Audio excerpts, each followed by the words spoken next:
Welcome to the Misfit One Lifestyles with Elizabeth Colin. She will awaken and connect with your Misfit One. Are you tired of the ups and downs in your life?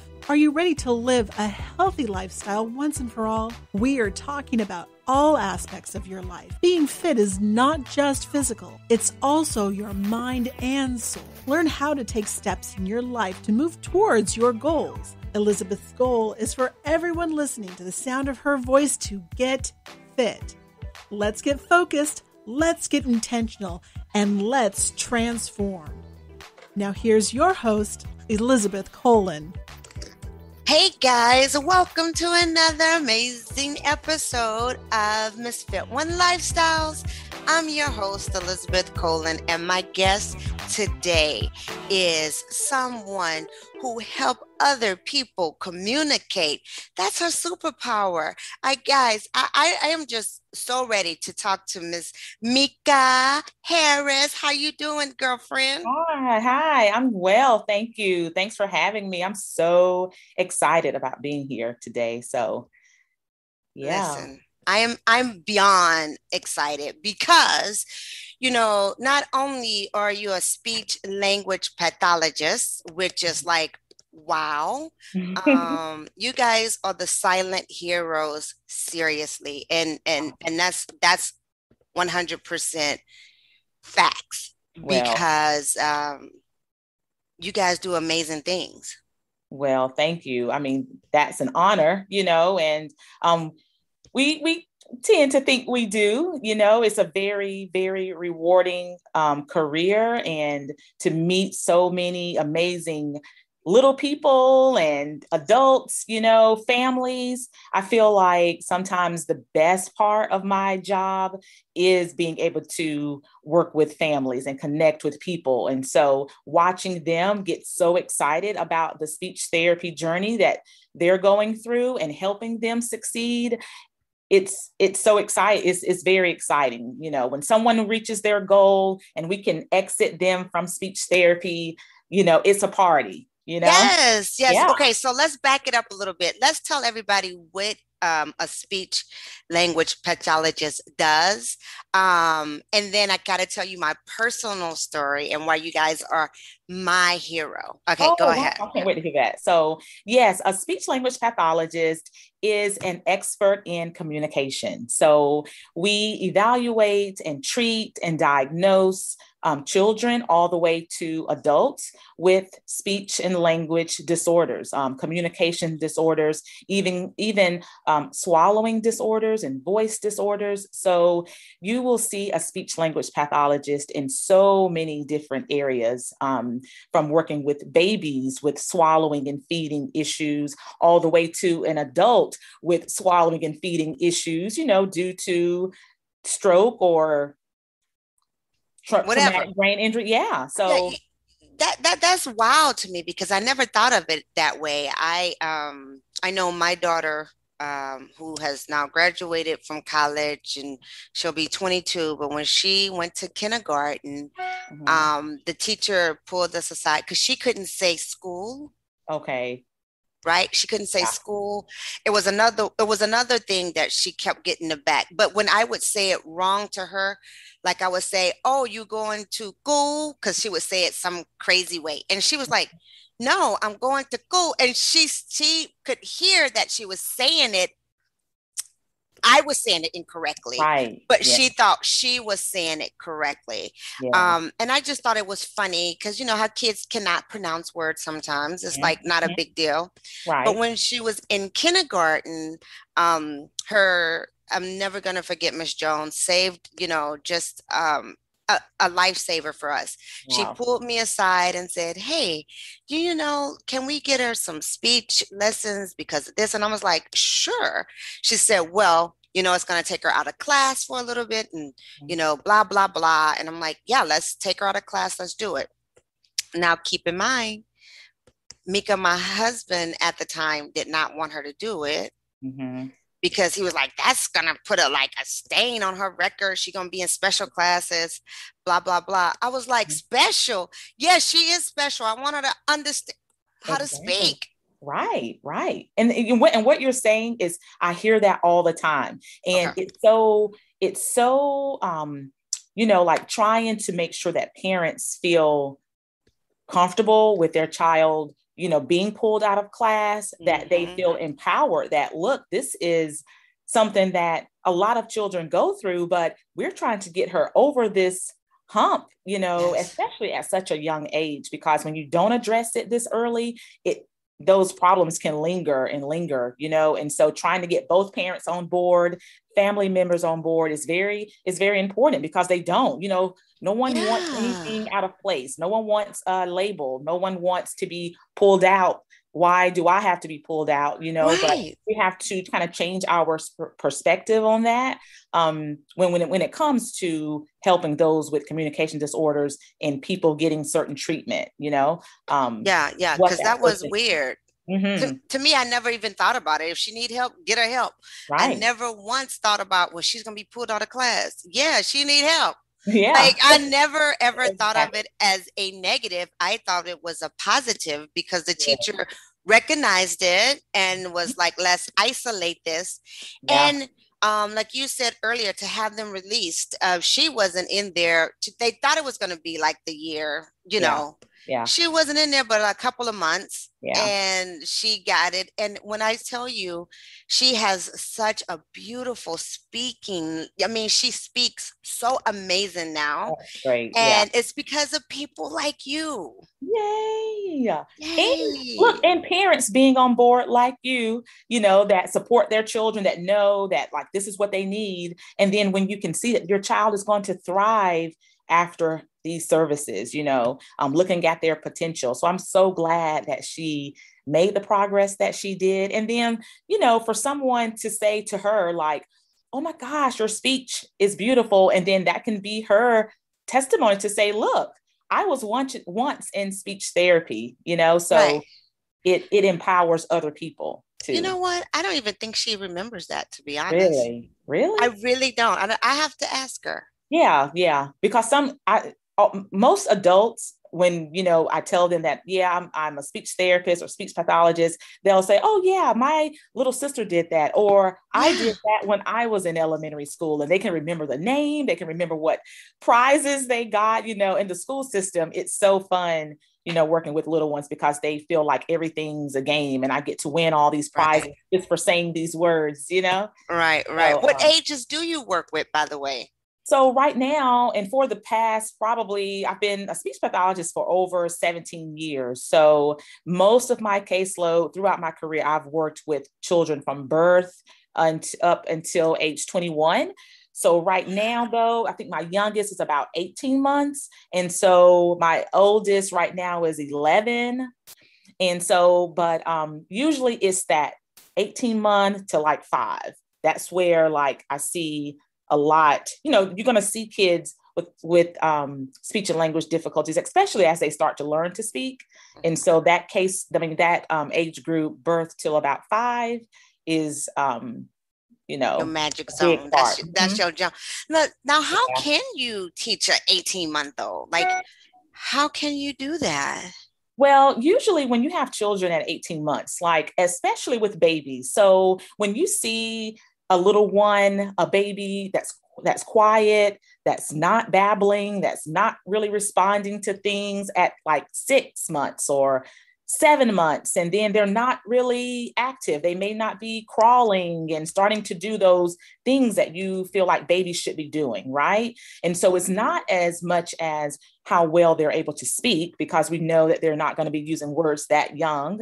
But for babies, they need to be producing sounds, and you need to hear them make noise, and you need to see them use eye contact. And so at 18 months, a child's vocabulary could be at least 25 to 50 words. By the time they're 2, they should have 50 words. Most 18-month-olds have about a 25 word vocabulary. They shouldn't have any less than about 10. So we're trying to build language, do all we can to help parents know how to pull language out of your little one. So it's mostly language goals that we're working on, using words to communicate. Okay, because I'm glad you said that. My grandbaby, I was telling them, listen, I'm glad my family don't listen to my podcast, so they'll never hear this. But my son will never hear this. But I was concerned about my grandbaby, just a little bit, not concerned like, oh, I should get help, but you know how you take a note, like, right. You know, like she's not as verbal as my kids were. Right. Okay. Like she was very quiet. But then I started thinking about my son and his wife are very quiet. They're not extra like me. You know what I'm saying? They're not extra at all. Like they just, you know, they're very quiet people, and she's the only child. And so so I wasn't, so I said I could not base it off of that because she is not them. But I did say, hey, like she should be making some noises. Like my kids never shut up. But I mean, they are my children. So it's like apple tree, right? Apples, that's right. Like, of course they will. I know. But I did not know that from the, you know, from a general. So I love how you just said that. By the time they're 2 years old, they should have at least 50 words. Right. They should be, 50 words, and they should be able to use 2-word phrases. So looking at their age, 2-year-olds, 1 to 2 word phrases, you know, 3-year-olds, 3 to 4 words, you know, 4-year-olds, 4 word phrases. So that's an easy way to track, you know, are they doing the things that most kids their age are doing, you know? That was like amazing for me. Yay. Because I did not know those things. You know, I am now a grandma. All my kids are grown, right? So I don't think I paid attention. To my kid. I mean, like I'm trying to feed them, you know what I'm saying? Right.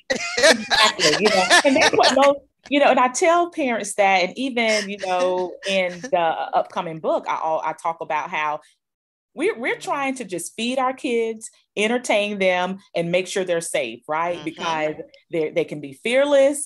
They always want something to eat. And so we're just trying to like, and keep them out of stuff that they're not supposed to be in.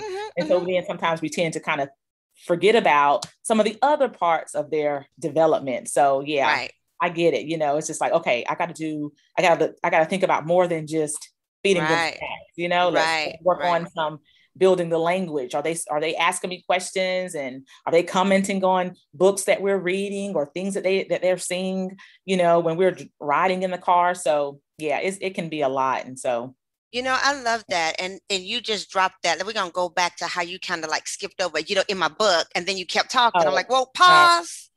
Let's talk about that. You are now an author of Naturally Speaking, right?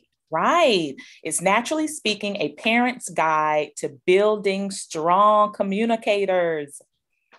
Yay. That's exactly what we need in this day and age. And it's launching in August of this year. This year. So just not too far away, just around the corner.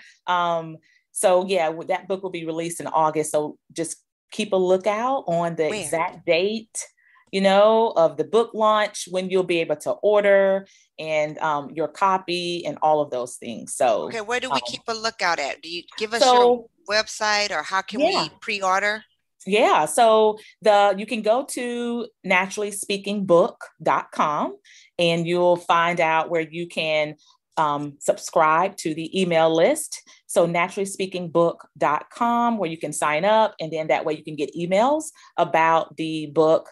There's some information about the book on that site as well. My IG is at Naturally Speaking Inc., Facebook, Naturally Speaking Inc., and then my website, naturallyspeakinginc.org, for the website. So you'll find speech therapy services and information on that, as well as information about the books. But usually is, you know, where I keep people updated on tips and ideas, and also information about the book as well. So if you check those handles out, you'll be able to find what you need about We're gonna find you because this is so important. I mean, what prompted you to write the book? Like, what made you say, listen, this is something that we all need? Yeah. So for so long, like when I'm working with parents and children and families, they're always asking me every session, what do we do between, until you get back? And so I always give them a form. This is what we worked on today. This is what you guys should be working on during the week, and so we go over that, we make a plan together. And so just by parents always asking, what should they do, giving them ideas, I was always searching for things for them to do, so right. I would make sure, okay, let me look in my toolbox here and pull out this will work for this family. This is what they'll need. And so then my husband, he started seeing all these things come from Amazon, right?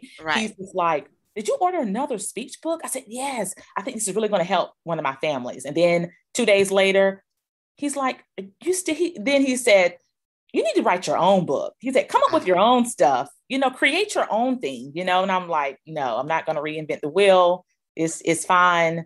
Let's just keep going, And then one day I got home and he had ordered like a book. He had created a book for me. So he took all the things that I would post on Facebook, all these, messages. Yeah. And so he put them in a book, a little binder and had it shipped, And so I got it and I kept flipping through it like, oh my gosh, like this can really be a thing, And so now, like, here we are. Now it's a thing. Well, we want to thank you, husband. Yes. Because, what's so great about that is he saw your passion. Right. He realized what was needed and saw that you could feel it. And he was like, listen, you got this. Yeah. That's so awesome because, my whole platform is being fit, right? Yeah. And that's focus, intentional, and transforming. And I want to ask you, when you got that from your husband, because I love it. You was like, listen, I was helping the people. I was getting the book. I was sending it to them. I was doing that. But once your husband said, no, hold on, you can do this. And you focused on getting your own book. Yeah. What was your steps after that? What did that look like for you?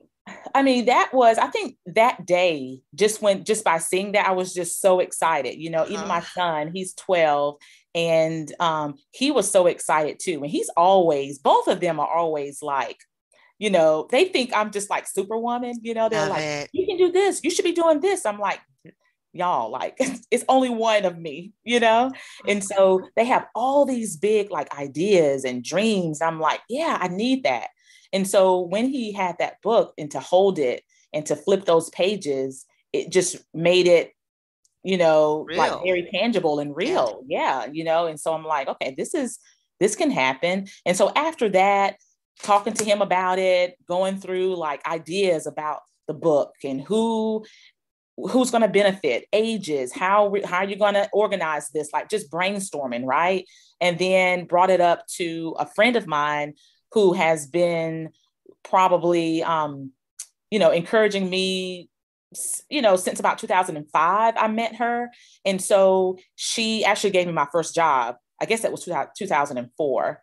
And so she's a speech pathologist. And so she has always, checked in on me. What's new? What do you have coming up in your business? Like, allowing me to like think a little bit, a few steps ahead. And so I just threw the idea out there to her and, she became my book coach. And so we just started meeting, soon after that, every other week or so, and really just helping me through that process of what it takes to, self-publish and all of that. So which is great. Yeah. You know what I'm saying? What I hear and what I want to make sure everybody else hear is how you found that focus and then you moved with intentions. Yeah. You got a book coach. You had a support. You met. You went through what ages, the intentions was set and you moved. Yes. Yeah. With that, and you got a tangible thing. Now you have your book, Naturally Speaking. I am so excited about this. And again, you guys, August is right around the corner. Yes. You want to pre-order now. And regardless if you have a kid or not, It's for everyone. Can you tell us a little bit about that? Who is the book for? Yeah. So definitely, like you were saying, for parents or, new parents and even seasoned parents who, grandparents, they may have, grandparents, and who are now, thinking about, oh, I didn't think about that with my own children, and then wanting to know, like realizing how important it is for children to be able to communicate effectively, being able to find or realize the signs if your child is having difficulty. So the book is for parents and grandparents and people who are serving young children, teachers and preschool teachers, childcare,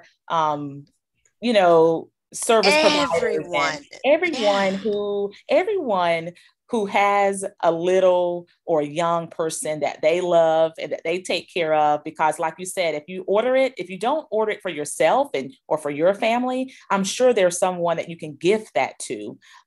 Even when you look at some of the strategies and the things in that book, you're able to see how these things can really be carried on to your older children, children who are beyond 5. So right now it's really based on birth to 5. Okay.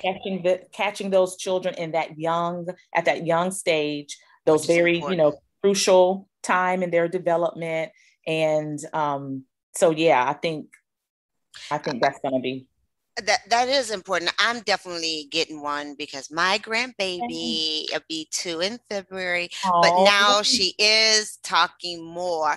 What it was is like, I'm just so used to, like I said, extra. My kids were always gifted, and but because I am very talkative. I'm very extra, everything I animated, do. I'm very animated. And so of course, if they're watching me be so animated, then of course they mimicking everything you do. Exactly. Right. And you are the person that I tell parents, like, this is what you want to strive to do for your kids. You need to over exaggerate. You need to have excitement. You need to show excitement in what your kids are doing. You need to be extra with things because they are trying to imitate adult speech, by you modeling the language that they need. They're able to imitate that. And so they need those words. They need that excitement. So that allows them to do the same thing. I think is awesome. So let's just say, how do we know if our kid had a disorder or couldn't do it? What is the signs? What are we looking for? Right. So if you're seeing, so like I said, if you have those young children and infants, you want to make sure that by the time they are 15 months, and if they're not using any words, if you hadn't heard any words from them, limited babbling, that may be a sign that, hey, I may want to reach out to, a speech pathologist. If your child has reached the age of 2 and you see that their vocabulary is pretty low and that they don't have that 50-word vocabulary, then that may be a sign that let me reach out to a speech therapist just to have a consultation, because it's always great to have that peace of mind. And I always tell parents, sometimes we love our pediatricians, we love our parents and our friends, but you want to make sure that people are giving you the right advice. Like, I think people mean well, and especially friends and family. Oh, they'll grow out of it. Oh, it's fine. Your sister did that. So it's just like, you can't do that. So I always say, if you think your child is late, don't wait, and I so like that. So those are just, if they're not talking, if it's hard for them to understand you and follow directions, so when you have those little ones, 18 months, even when you're asking them, put your shoes away, and they have no clue what you mean. So if you feel like your child is not really understanding language, and can't follow directions, if they're not asking questions or commenting on things. So by the time the child is 2, and if their vocabulary is not, at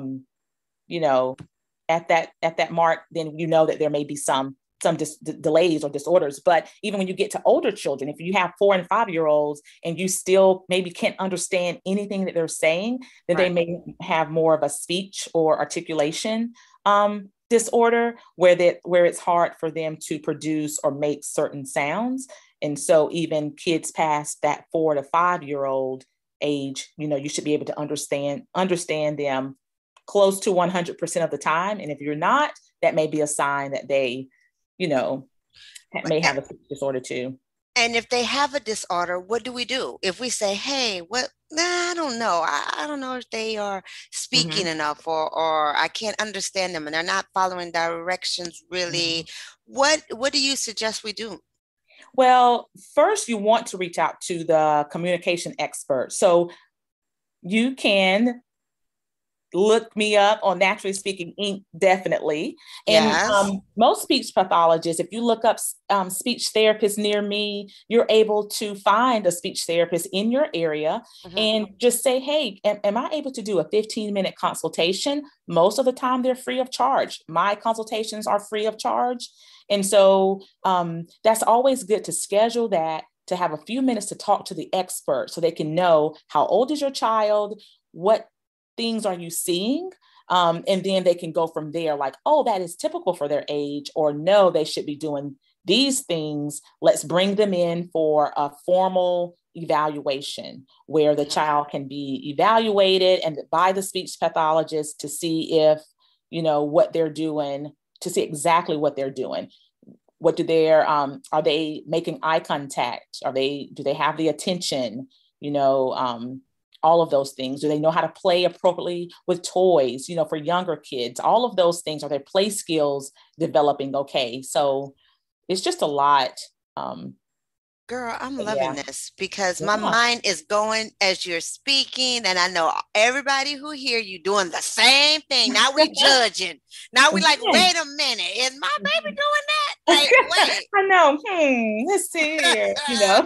My baby is listening to me, right? Like, yeah. What about my 30-year-old? He's not understanding. I have to say the same thing to him over and over. Right. So I love how you have it for that age, because I really believe in my hearts of hearts. Like my daughter was 5, like she was right at that age. Yeah. Whereas, and that was so crazy because my kids never did like preschool or daycare or any of that stuff. Okay. That was just me. And when they went to kindergarten, they could count. They was already reading. They knew their colors. They knew all those things. But I wouldn't have known if, in my case, my own case, I didn't even realize that was a problem.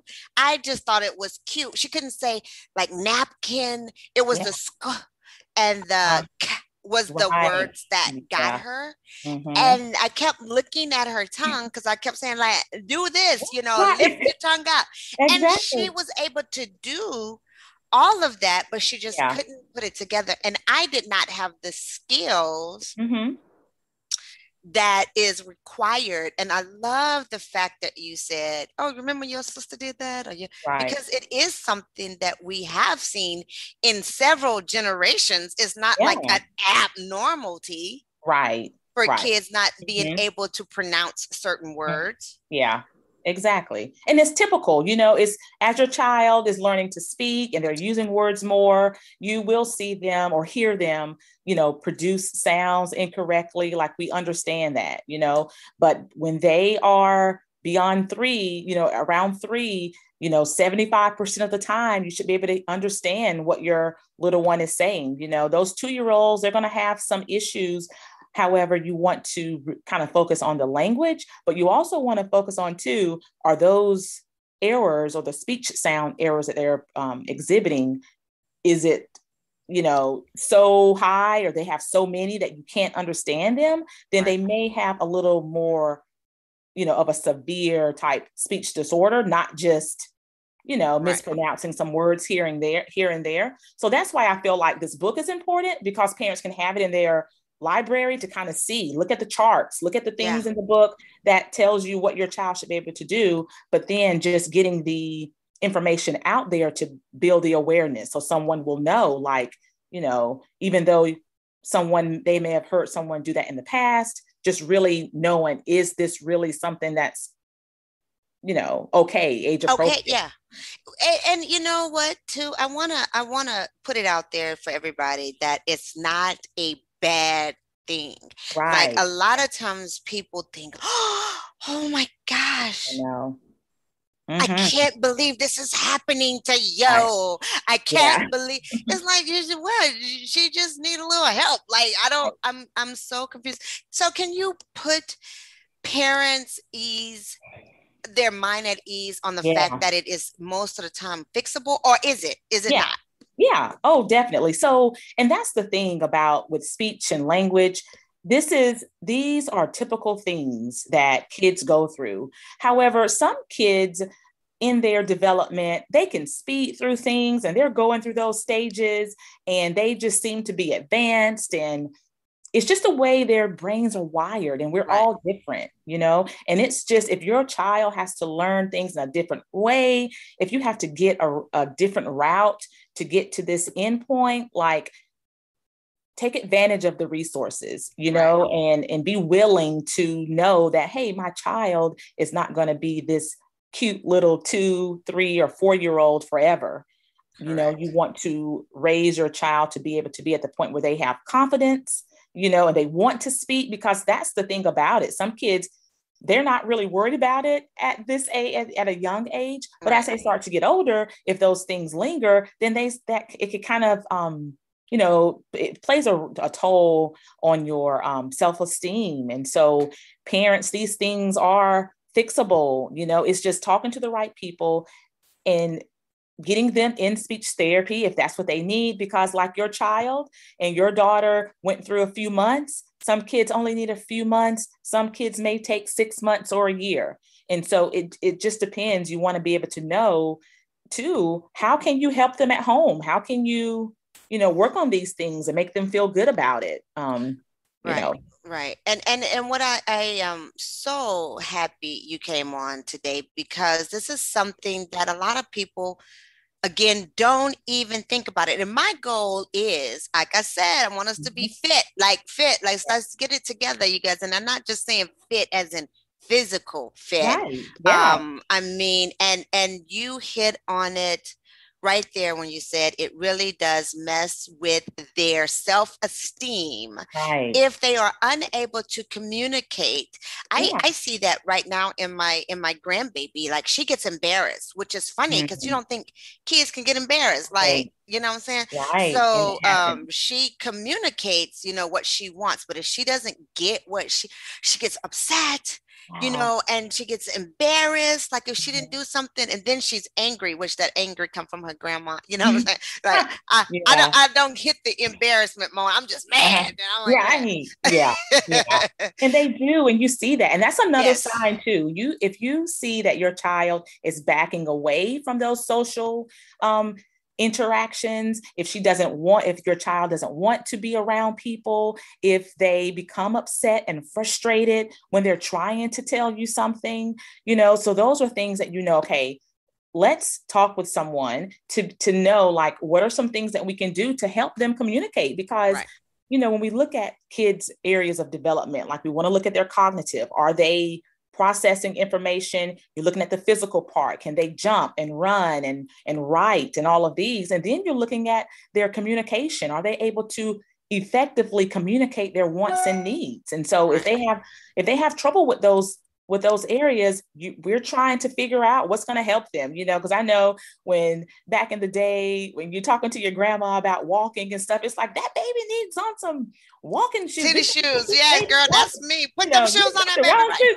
Yeah, And so it's just like, was anybody talking about the social emotional part of that child's development? Were you trying to address the communication too? Right. It was like, get this child walking and stuff. So we have to be aware of those things. And yeah. I like that. Yeah, we kind of broke up a little bit, but you said to be aware of it, and which is true. And I have to say, my little Riley Elizabeth is doing amazing. I was worried for nothing because like I said earlier, I look on, but now she's saying yeah, which is me. So she says, "Hey, yeah," and I'm like, oh, that just those two little words melts me, right? Yeah. So communication is so key to not only your child and their self-esteem, but your communication with your child could really be affected. And that's another thing, you know, we get so many subjects that we can go on to this over and over again, but I want to make sure that everybody get the book, Naturally Speaking, A Parent's Guide to Building Strong Communicators. So yes, you gotta get that one. Yeah. And then just to your point, as far as like communicating with, you know, families and then the interactions between between parent and child, because you want to build the connection and you want your child to see good, healthy communication too. And so for those parents and families who are quiet, who don't really talk at home, it's just like, you know, your child needs to learn these turn-taking skills, how to have healthy conversations, how to debate about things, how to think through things, you know, and communicate and use words. And so it is definitely one of those things that is just so many different areas when it comes to communicating and the importance of it. And so I feel like the book will definitely touch on those things that parents can know. Let me just really pay attention to my child, connect with them, and then, you know, the communication is going to come, you know? Yeah, I am just so happy that you were able to take time out today, because this is so important to our future. You know, to be able to communicate is so important to all of us, right? You know, use your words, you know, use your words. I tell that to my husband now, he's 58 years old. I say, use your words. Right. And look, and we know he has those words in him, right? And so with parents of little kids, when we say that, first, we have to know, do they have that? Do they have the words that they need? Have you modeled that word for them? Have you been talking to them? Have you been engaging with them to be able to build that vocabulary that they need to be able to use the words, you know? And so it's just so much, but just let us know. We're going to break it down. Before we wrap this all up, I want you to give us some sort of tips that we can do today. Because first of all, I know one thing I'm going to say is make sure you get the book, because I need to have it. Yeah. I need that guide. I am a person that likes to have a checklist, or what is this? Checks and bounds. You know, I need that in my life, right? So can you give us some tips on speaking and what we should be doing with our kids, even if it's playing games or whatever? And that's perfect. So if you have a child between birth to 3 and they're not using words to communicate, you want to be able to build their language through everyday routines. So if you guys are going to the grocery store or doing laundry at home, or you're eating a snack, you want to be able to offer your children choices. And so those children who are around the 18-month-old range, you want to make sure that, hey, do you want the water or the juice? So that gives them, hey, they're processing language, they're trying to make a choice, and then it prompts them to use a word, you know? And so, but also you want to make sure that you're giving your child the words that they need. So you're modeling the right words and phrases around them. So if you have a 2-year-old, you need to, if they're coming to you saying up, then you need to say up, mommy, up, to encourage the 2-word phrases, you know? And so if they're coming to you pointing, you have the 18-month-old or even sometimes the 2-year-olds,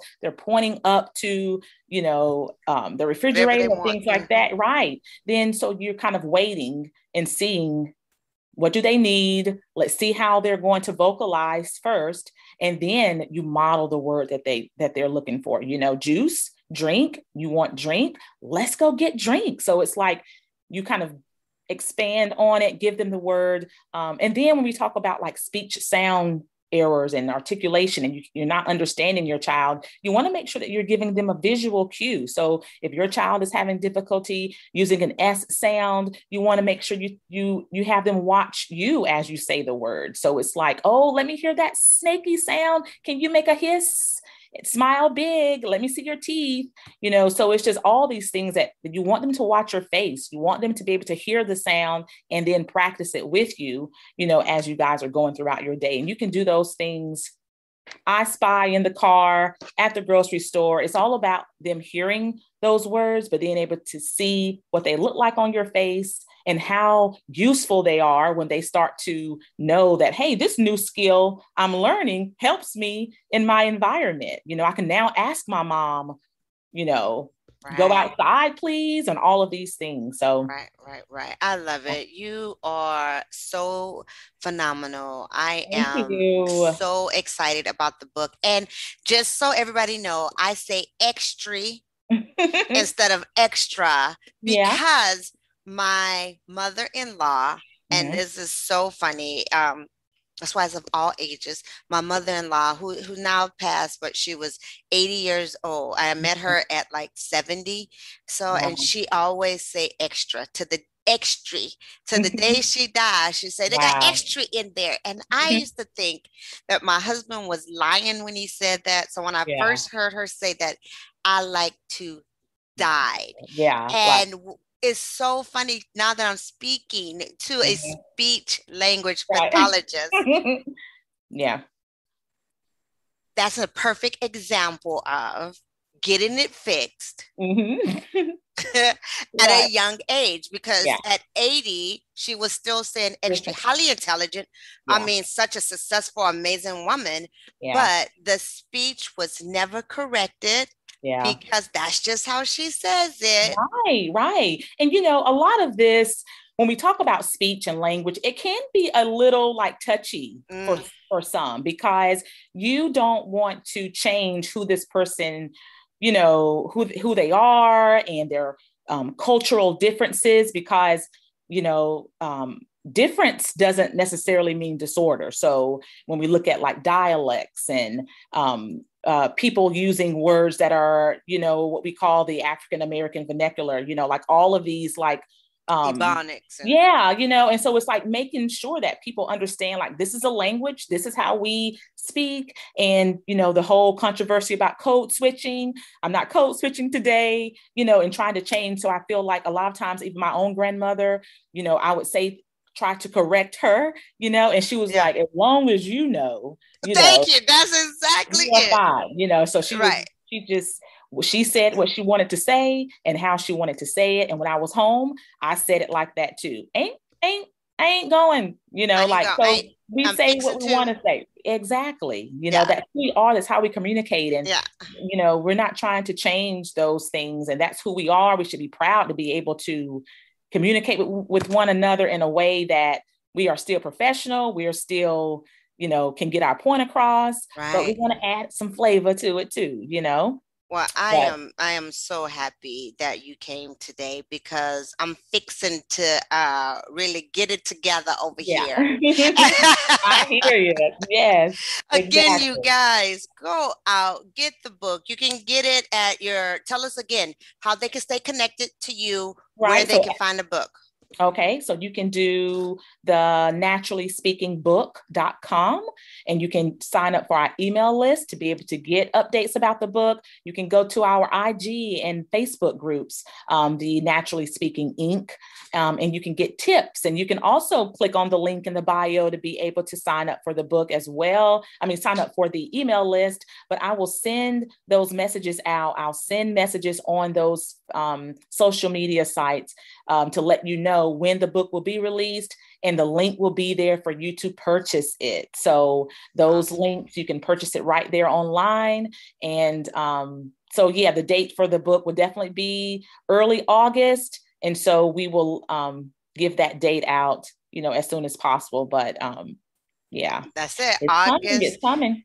2021 is the launch date. And again, I am So proud of you, because this is all about being fit, and you showed us exactly how you was focused. Once you became focused, you move with your intentional and your intention, and you transforming the world with this book, because this book is so needed. Thank you so much. Yeah, you're welcome. And I really appreciate your platform as well. Like, this is phenomenal. And I love that that whole concept of fit is great, you know, and you've got it all. You've got the physical fitness and the mental fitness as well, because hey, that takes some focus and some intention. Let me just tell you. Yeah, listen, that's why I teach the class. You know, that's why my classes are always full. How to create healthy habits is always happening, because that's how I have to keep going. We are a tribe. We all stick together. And listen, we all gonna stick with you. Get this book. Yay. We're going to change the way our kids communicate, because we need them to crush it out here. And until next week, you guys, stay fit.